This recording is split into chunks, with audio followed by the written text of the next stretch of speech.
Module 8, Best Practices. We're going to talk about quiet time, which is super important and not set up very good by default, troubleshooting, and choosing apps. Does your iPad beep and buzz and drive you crazy sometimes? So there's a few ways that you can actually make changes so it doesn't do that. So let me show you how. Click on Settings, and then Do Not Disturb. When I turn it on manually, which is super handy if you're going into a meeting or stepping into a movie and you have your iPad with you, or at a scheduled time, you will see the half moon up at the top. It'll remind you that you're in Do Not Disturb mode. Now also, if you remember back in an earlier module, I talked about the control center. Just swipe up from the bottom and you can also turn on or off Do Not Disturb from here. And do you remember what the white icons mean? Is it on or off? It means that that actually is on. So in this case, our Do Not Disturb is on. And don't forget, when you use Do Not Disturb, if you have set your alarm clock, that will still work. You have a few options, as we just discussed, to turn it off manually or on scheduled time. So that means no beeping or buzzing. You just schedule it and it will go off at a particular time and back on at a particular time. Allow calls. So you can decide that some people can bypass the Do Not Disturb. Everyone, okay, that doesn't really make sense when it says that you can do everyone or no one. What I do actually is my favorites. So I allow my family, which are my favorites, to bypass the Do Not Disturb. Do you know where you can add a person to your favorites? Okay, it's super easy if you just think about it. One of the ways is to go into that contact in your address book, click on the person, and you'll actually see Add to Favorites, and then they will be in this Favorites option. Now, repeated calls. When you turn this on, then if a second FaceTime call comes in from that same person, within 3 minutes it won't be silenced. That's super handy in an emergency. Now, silence. Two options to always silence or only when it's logged. Really up to you.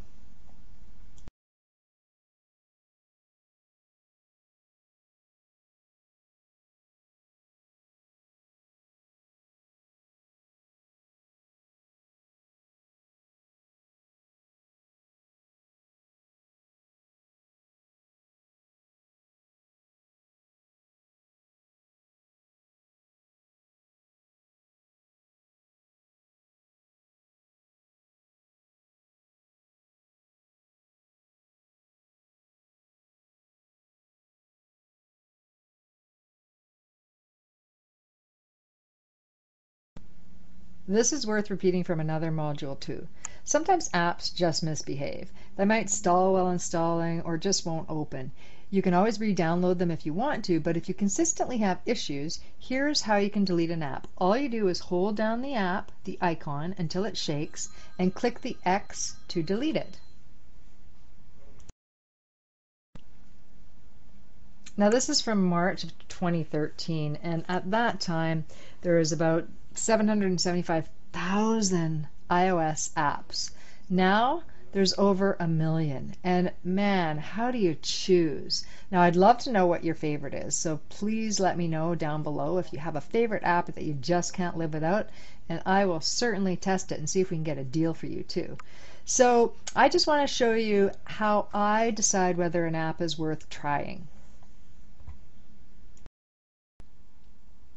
Now I want to talk about the App Store. So you can do the same thing on iTunes. I'm going to show you how to do this on your iPad, but it's exactly the same thing. So we're inundated with apps, as we learned from the last slide. And how do you choose?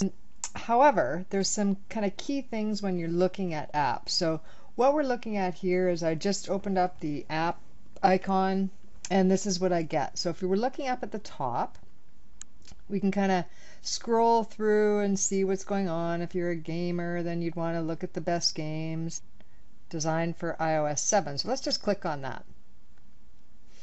So if we looked at this, you can tell now I test a lot of apps and they're all business apps.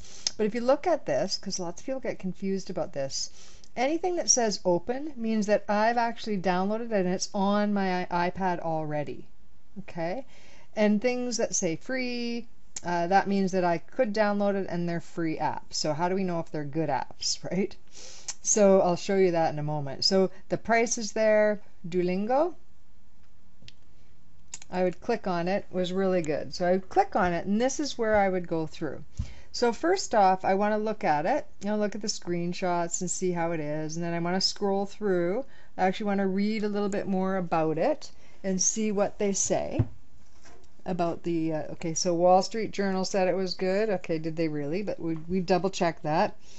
What's new? So how long have they been around? Here's some information about what requires iOS 5. Version history. So that tells me that they've been around for a bit and they've been doing lots of fixes. I would go to the reviews. I think it's really important for anything, whether you're traveling. TripAdvisor is a great review site for travel. So this is about language, and we click on reviews. And so far they have 215 reviews, and it's good. It's 4.5 stars, so that's pretty good. Now, unfortunately, this app is I see is international, which I guess it's a language, so that's good. So someone did say awful, awesome. I look forward to using it, but it won't even work. So it might have been that they released a fix since then. You never know. But I would actually go through and read all these and see what people are saying. I mean, it does look like it's a pretty good app if you're looking for learning languages for free.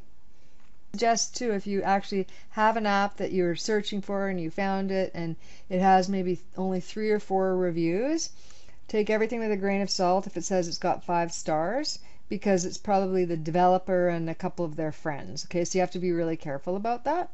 But this one, 215, is pretty good. They've been around for a while, and I actually might download that. So if I wanted to download it, I just click on this free and install. And then it will start to do the download for me. Just ask you for your Apple password. And then it's going to download the app for me. So that's great. And we can go back and do a few other things while it's doing that. If I wanted to Facebook it to people, again, there's that option to do other things. You can do it through that same icon that you've seen prior that we've talked about. So you can message someone. So if I clicked on message, it would send an email with a link to this. So if you like it, you can send that to your friend. I just tap off the box to get back in here. So if we want to, so we looked at featured apps, but if we go along the bottom here, top charts means exactly that. What's kind of the best paid apps? Most of them are games, but you can kind of check out what they are. And the free ones, the top free ones currently, they have a relatively new thing said near me. I don't really see the point of that. Apps that are near you. I think that'll come as time goes on, and there's some other things that iPad integrates with, or Apple integrates with. If I click on the next one, it's all my purchased apps, and that's free as well. It's really more of downloaded apps, not purchased. I don't know why it says purchased. And you can sort by recent, you can sort by name. So you can check that out. That's what all that means. And now if you had an iPad before, you used to always have to update your apps because stuff happens. So the developers are always fixing issues with certain things, so they'll do an update. And you might have noticed that before. In your app store, you'd have a little badge icon that says updates, and you'd have to go in and update. On the latest update, you can tell your device, don't tell me every time there's an update, just go do it, because I'd say 99% of the time you're going to do the update anyhow, so why are they telling you and making you go back in here and update all? So let me show you where that is. We are going to go into settings and then iTunes and App Store. Have you noticed a kind of theme throughout this whole course? is that almost everything that we can do and change on our iPads is under the settings icon. So that's exactly what we do. We go to iTunes and App Store under settings, and then you'll see on the bottom you would turn updates on. So there's off, and now it's on. And that will then stop that nagging thing to keep saying, hey, your device needs updating, so you don't have to try and remember to do it and go back in every time there's an update, because if you start downloading apps, there's updates all the time. This is where you can do a search. So up at the top right here, if you know you're looking for a particular app, you can just do a search and it will find it. You can also go through kind of categories up at the very top. If you're looking for educational apps, you can click on that. If you're looking for other apps, so if you're in the finance industry, maybe you're looking for financial apps, you click on that. So we're back on the main screen here, and I just wanted to show you some other things that you can look at the bottom on the quick link. So new to Apple Store or App Store, you can just click on that and see what's new. Apps made by Apple, there's actually not that many if you want to check that out. One that you might find interesting if you're Canadian, US would see US, depending on what country you're in, you'd see your own. So you'd click on Made in Canada, that's where I am, and it will show all the different apps. Now I'll show you how useful this might be. You can actually watch TV on your iPad. Now when I click on this, it's going to switch screens. I have this app already, but it's going to switch screens, as you'll see, to landscape, because that's obviously easier to watch a TV than through portrait. But it'll pop up and you'll actually see that you can watch. Now there's all these different ones are on the Millers. If I clicked on that, it would actually play the most recent show. Now the only kind of issue with this is that it does show the ads, so you can't really pause like you can if you were going to tape something. So let me done. Okay, I'm going to go back into the App Store. And when you have an app open like this, all you do is click or tap outside this white box, and it will essentially close that. So play around with it. There's lots to see and do on the App Store, and there's lots of free apps, and there's lots of paid ones, and I will have some links below as well, pointing you in the direction of business apps and some fun apps as well.